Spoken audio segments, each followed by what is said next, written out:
ഒറ്റ BLO ഞങ്ങൾ വെറുതെ വിടില്ല. രാഷ്ട്രീയമായും നിയമപരമായും ഞങ്ങൾ നേരിടും. പണി പോവും. ഞങ്ങൾ പറഞ്ഞേക്കാം, വേണ്ടാത്തത് കാണിച്ച. NGO യൂണിയന്റെ സമ്മേളനം കൂടിയിട്ട് NGO യൂണിയനിലെ അംഗമായ BLOമാരോട് പറഞ്ഞിരിക്കുന്നത് കോൺഗ്രസ്സുകാരുടെ UDFകാരുടെ ആരെയും ഈ ഫോം മേടിച്ച് കൊടുക്കേണ്ടെന്നാണ്. ഒറ്റ BLO ഞങ്ങൾ വെറുതെ വിടില്ല. രാഷ്ട്രീയം കളിച്ച ഒറ്റ ഒരാളെ ഈ കേരളത്തിൽ നിയമപരമായി ഞങ്ങൾ പുറകെ ഉണ്ടാവും. എല്ലായിടത്തും ഞങ്ങൾ പരാതി കൊടുക്കും. രാഷ്ട്രീയം ഏതെങ്കിലും BLOമാരെ ഈ SIRമായി ബന്ധപ്പെട്ട് രാഷ്ട്രീയം കളിച്ചാൽ ഞങ്ങളുടെ പാർട്ടി തീരുമാനിച്ചിട്ടുണ്ട്. പ്രസിഡന്റ് പറയും, ഒറ്റ BLO ഞങ്ങൾ വെറുതെ വിടില്ല. രാഷ്ട്രീയമായും നിയമപരമായും ഞങ്ങൾ നേരിടും. പണി പോവും. ഞങ്ങൾ പറഞ്ഞേക്കാം, വേണ്ടാത്തത് കാണിച്ച.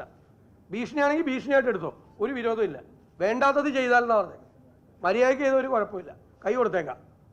വേണ്ടാത്തത് ചെയ്താൽ SIRന്റെ മറവിൽ രാഷ്ട്രീയം BLOമാർ ചെയ്താൽ പുറകെ ഉണ്ടാവും ഞങ്ങൾ പരാതിയായിട്ട്.